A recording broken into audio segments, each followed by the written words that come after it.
Hello guys, आप लोगों का स्वागत है मेरे चैनल में। और दोस्तों, चाहे हो स्कूल, कोचिंग या कॉलेज, ये लोग हमें ढेर सारी इन्फॉर्मेशन और ढेर सारा कंटेंट पढ़ाई करने के लिए देते रहते हैं। वो हमसे कहते हैं भाई ये पढ़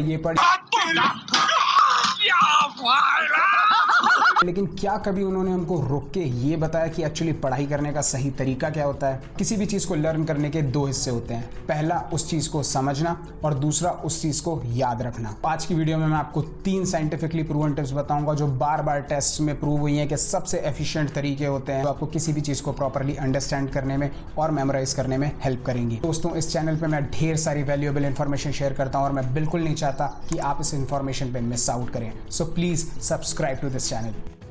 शुरू करने से पहले दोस्तों, मैं आपको एक बहुत ही ज़रूरी चीज़ बताना चाहता हूँ। आपकी इंटेलिजेंस फिक्स्ड नहीं होती है। अगर आप अभी तक बचपन से अपने एग्जाम्स में बुरा परफॉर्म करते आ रहे हैं तो इसका मतलब ये नहीं है कि आप लाइफ भर हर एग्जाम में बुरा परफॉर्म करेंगे। आपका ब्रेन फिक्स्ड नहीं होता है। जब भी आप कुछ नया लर्न करते हैं तो आपके ब्रेन्स में जो न्यूरॉन्स होते हैं वो नए कनेक्शंस डेवलप करते हैं। एक बहुत लार्ज एक्सटेंट तक आप अपनी इंटेलिजेंस को खुद से इन्फ्लुएंस कर सकते हैं। सबसे पहली टेक्निक है रिट्रीवल प्रैक्टिस या एक्टिव रिकॉल। तो बेसिक भाषा में कहना तो इसका मतलब होता है खुद को क्विज करना। तो इमेजिन करो आप पहली बार कोई टेक्स्ट बुक पढ़ रहे हो या फिर आप कोई लेक्चर नोट्स के थ्रू जा रहे हो। मैं कैसे खुद को क्विज कर सकता हूँ? तो ऐसे इमेजिन करो कि आपने अपनी बुक के या लेक्चर नोट्स के 3-4 पेज पढ़े, फिर आप उस बुक को बंद कर दो और फिर आप खुद को क्विज करो कि यार क्या की आइडियाज थे जो मैंने अभी पढ़ा, उसमें क्या कोई नई की टर्म्स मिली जिनका मुझे मीनिंग मालूम होना चाहिए, यार ये जो मैंने पढ़ा इसको मैं अपनी एग्जिस्टिंग नॉलेज के साथ कैसे कनेक्ट कर सकता हूँ। अब खुद को क्विज करने के और भी तरीके हो सकते हैं। आप में भी अपनी टेक्स्ट बुक में पीछे की तरफ जो क्वेश्चंस हैं इस टॉपिक से रिलेटेड उनको देख करके आंसर करने की कोशिश कर सकते हैं। और तीसरा तरीका मेरा फेवरेट है कि आप खुद के क्वेश्चंस बनाइए। एक एग्जाम्पल लीजिए कि आप थर्मोडायनेमिक्स पढ़ रहे हैं तो आप क्वेश्चन लिखेंगे, what is thermodynamics, what are laws of thermodynamics, what is open and close system. तो आपने अभी पिछले 4-5 पेज में भी ये सारी चीज़ें पढ़ी और आपने एक क्वेश्चन लिख के रख लिया। अब बुक बंद है और आप इन क्वेश्चंस को आंसर करने की कोशिश करेंगे खुद से। आप बोलोगे यार स्पर्श, पहली बार मैंने जब पढ़ा ठीक है, लेकिन अगली बार रिवाइज करना है तो मैं क्या करूं? तो मैंने आपको बोला था कि वो जो तीसरा वाला तरीका है क्वेश्चंस लिखना खुद के, वो मेरा फेवरेट है। तो जब मैं पहली बार कोई भी चीज़ पढ़ रहा होता हूँ तो मैं क्वेश्चन इस टाइप से लिखता हूँ कि सारे मेन आइडियाज जो हैं उन क्वेश्चंस के थ्रू कवर हो जाए। तो मेरे रिविजन एक तो बहुत सुपर फास्ट होते हैं, क्योंकि इंस्टेंट की मैं अपने नोट्स खोलूँ या टेक्स्ट बुक खोलूँ और लाइन बाय लाइन वापस उसके थ्रू जाऊँ, मैं जस्ट क्वेश्चंस देखता हूँ और इनको आंसर करने की कोशिश करता हूँ। जब आप नॉर्मली बस किताब उठाकर line by line bar bar notes को रीड करते रहते हो, आपको ऐसा लगेगा कि सारे आंसर या इन्फॉर्मेशन आपको याद होते जा रहे हैं, क्योंकि सारे आंसर्स और इन्फॉर्मेशन तो आपके सामने ही है। आप खुद को टेस्ट कर ही नहीं रहे हैं। लेकिन अगर आप एक्टिव रिकॉल यूज कर रहे हैं तो आप खुद को लगातार टेस्ट करते रहते हैं और आपको समझ में आता है कि क्या चीजें आपको समझ में भी आ रही हैं या फिर याद रह रही हैं। जब आप आंख बंद करके सारी इन्फॉर्मेशन को रिकॉल करने की कोशिश करते हैं तो आपका ब्रेन उस इन्फॉर्मेशन से रिलेटेड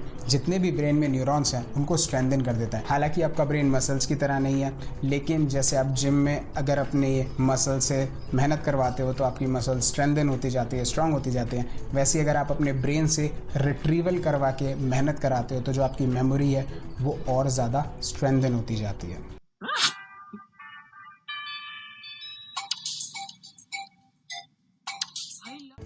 तो दूसरी चीज है स्पेस्ड रिट्रीवल। अब आप बोलोगे कि स्पर्श आपने बता दिया कि फर्स्ट टाइम जब भी पढ़ना है तो उस टॉपिक के क्वेश्चंस बना लो और फिर दूसरी बार जब उनको रिवाइज करना है तो उन क्वेश्चंस को आंसर करने की कोशिश करो, बेसिकली एक्टिव रिकॉल। लेकिन आपने ये नहीं बताया कि मेरे को एक्चुअली ये रिविजन कब करना चाहिए। तो यहाँ पे सीन में आता है स्पेसिंग इफेक्ट। स्पेसिंग इफेक्ट ये कहता है कि जब जो आपके पढ़ाई करने के सेशंस होते हैं, लर्निंग के सेशंस होते हैं, वो स्पेस्ड आउट होते हैं टाइम में, तब आपकी जो लर्निंग है वो सबसे ज़्यादा एफिशिएंट होती है। बहुत सारे बच्चे क्या ट्राई करते हैं, किताब उठाते हैं और एक ही दिन में कोशिश करते हैं सब कुछ पढ़ने की। एक ही दिन में एक ही चीज को बार बार पढ़ने का कोई फायदा नहीं होता। इन्फॉर्मेशन को लॉन्ग टर्म मेमोरी में स्टोर होने के लिए टाइम लगता है। जब आप कोई भी चीज एक ही दिन में बार बार पढ़ रहे होते हैं तो आप सिर्फ अपनी शॉर्ट टर्म मेमोरी का यूज कर रहे होते हैं। चलिए मेन पॉइंट पर वापस आते हैं कि स्पेस्ड आउट वे में रिविजन करना कैसे है। तो इमेजिन करिए आपने पहले दिन कोई कंटेंट पढ़ा तो आप उसको पहली बार अगले दिन रिवाइज करिए, फिर उसके बाद 3 दिन बाद उसको रिवाइज करिए, फिर उसके बाद उसको 5 दिन बाद रिवाइज करिए और फिर उसके बाद मे बी उसको 1 महीने बाद रिवाइज करिए। अब आप पूछोगे कि यार स्पर्श ये रिवीजन के बीच के इंटरवल्स आपको कहाँ से पता चले? तो दोस्तों यहाँ पे सीन में आता है फॉरगेटिंग कर्व। फॉरगेटिंग कर्व ये कहता है कि हर एक रिवीजन के साथ हमारी मेमोरी स्ट्रांग होती जाती है। तो पहले कोई चीज अगर आप 1 दिन में भूल जा रहे थे तो अब वो चीज आप 7 दिन में भूलेंगे, क्योंकि आप उसको 2-3 बार रिवाइज कर चुके हैं। तो अगर आप स्टार्टिंग में देखेंगे तो मैंने छोटे छोटे इंटरवल्स रखे हैं क्योंकि मैं चीजें जल्दी जल्दी भूलूंगा, लेकिन 2 या 3 इंटरवल्स के बाद मेरी मेमोरी जो है वो बहुत स्ट्रांग हो जाएगी। तो मैं अपने इंटरवल का टाइम भी बढ़ा देता हूँ ताकि जब मैं थोड़े टाइम बाद उसको रिवाइज करूँ तो मेरे को थोड़ा सा एफर्ट लगे। आप इंटरवल के लिए अपना रूल ये रख सकते हो कि आपको इतना इंटरवल रखना है कि अगली बार जब आप एक्चुअली रिवीजन करने बैठो तो आपको थोड़ी मेहनत लगे चीज़ को वापस याद करने में। तो मैंने एक वीडियो भी बनाया था, how I learn 1000 English words. उस वीडियो में मैं एग्जैक्टली बताता हूँ कि कैसे आप स्पेस रिपीटेशन वाला टाइम टेबल बना सकते हैं, और उसमें मैंने बताया भी हुआ है कि मैंने एक्टिव रिकॉल कैसे यूज़ किया हुआ है। इंटरलीव्ड प्रैक्टिस, हमारा दिमाग हमें कहता है कि हमें कंटिन्यूसली एक ही टाइप की प्रॉब्लम्स को प्रैक्टिस करते रहना चाहिए जब तक कि उनकी अंडरस्टैंडिंग हमारे दिमाग में सॉलिडिफाई ना हो जाए। पर स्टडीज़ कहती हैं कि अगर आप किसी चीज़ को अच्छे से अंडरस्टैंड करना चाहते हैं तो आपके लिए बेस्ट प्रैक्टिस होती है मिक्स्ड प्रैक्टिस। जब आप मिक्स करके क्वेश्चंस को प्रैक्टिस करते हैं तो आपका ब्रेन धीरे धीरे सीखता है कि कैसे वो डिफरेंट टाइप के क्वेश्चंस को डिस्टिंग्विश कर पाए। वो सीखता है कि हर एक टाइप के क्वेश्चन की क्या कैरेक्टरिस्टिक्स होती हैं। इस तरीके की प्रैक्टिस को बोलते हैं इंटरलीव्ड प्रैक्टिस। और जो आप नॉर्मली करते हैं कि पहले एक चीज़ पढ़ी उसको मास्टर किया, फिर दूसरी चीज़ पढ़ी उसको मास्टर किया, उसे कहते हैं ब्लॉक्ड प्रैक्टिस। तो मैं आपको एक एग्जांपल देता हूँ इसका। इमेजिन करिए कि आप 9th क्लास में पॉलिनोमियल्स पढ़ रहे हैं। टॉपिक है फैक्टराइजेशन। तो सबसे पहले बुक हमें सिखाएगी कि कैसे आप splitting the middle term use करके फैक्टराइजेशन कर सकते हैं। इसके लिए पूरा का पूरा एक ब्लॉक असाइंड होगा। लॉन्ग डिवीजन यूज़ करके कैसे फैक्टर्स निकालते हैं, इसके लिए भी एक और ब्लॉक होगा। कैसे आप यूज़ कर सकते हैं आइडेंटिटीज फैक्टर्स को फाइंड करने के लिए, इसके लिए एक अलग ब्लॉक होगा। इस तरीके से 1 by 1 करके ब्लॉक्ड वे में पढ़ना आपके ब्रेन को बिल्कुल पुश नहीं करता है क्वेश्चंस की कैरेक्टरिस्टिक्स को समझने के लिए। तो आपको क्या करना चाहिए, इमेजिन करिए आप मैथ सॉल्व कर रहे हैं या फिर फिजिक्स का कुछ सॉल्व कर रहे हैं और वहाँ पे ढेर सारे डिफरेंट टाइप के क्वेश्चंस हैं।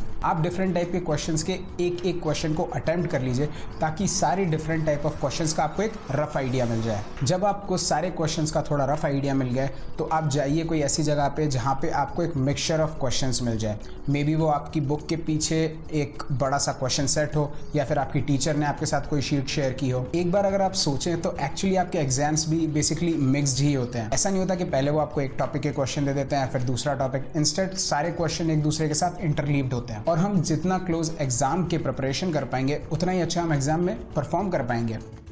तो आज जो हमने 3 टेक्निक्स डिस्कस की उनको यूज़ करने के बहुत सारे अलग तरीके भी हो सकते हैं। जैसे एक्टिव रिकॉल के लिए आप फ्लैश कार्ड्स भी यूज़ कर सकते हैं। मैंने इस वीडियो में जो भी मेथड शेयर किए हैं वो हैं जो मैं पर्सनली काफ़ी यूज़ करता हूँ और मेरी लाइफ में बहुत वैल्यू ऐड किए हैं। ये सारी जो टेक्निक्स हमने आज डिस्कस की है ना, ये आपके इंटुइशन के अगेंस्ट है, उनसे काफ़ी अलग है। आपका मन करेगा कि 1 by 1 मैं सब कुछ प्रैक्टिस करूँ। आपका हमेशा मन करेगा कि सीधे बुक उठाओ और उसको बस रीड करते जाओ। आपका मन करेगा कि एक ही दिन में बार बार किसी चीज़ को पढ़ के आप रट लो। लेकिन दोस्तों, अगर आप चाहते हैं कि आपकी लर्निंग सक्सेसफुल हो तो आपको उसको एफर्टफुल बनाना पड़ेगा और इन तीनों टेक्निक्स का इस्तेमाल करना पड़ेगा। प्लीज़ इन सारी टेक्निक्स को अपनी पढ़ाई में यूज़ करिएगा और मेरे को बताइएगा कि आपकी लाइफ में क्या चेंज आया है। अगर आप जानना चाहते हैं कि इन सारी टेक्निक्स के पीछे की रिसर्च क्या है, मैं आपको हाईली रिकमेंड करूंगा ये किताब जिसका नाम है मेक इट स्टिक। इसमें काफ़ी सारी चीज़ें इस किताब के बारे में इस चैनल पर डिस्कस करता रहूंगा ही। और दोस्तों, अगर आपको ये वीडियो अच्छा लगता है तो प्लीज़ इस वीडियो को लाइक कर दो और कुछ ना कुछ कमेंट ड्रॉप कर दो, क्योंकि अगर आप ऐसा करेंगे तो YouTube ये वीडियो ज़्यादा लोगों को दिखाएगा। Please subscribe to this channel और मुझे Instagram पे फॉलो प्लीज़ करिए दोस्तों। Instagram पे मैं ढेर सारी बढ़िया चीज़ें डालता रहता हूँ। तो please subscribe to this channel, follow me on Instagram and see you in the next video. Bye guys.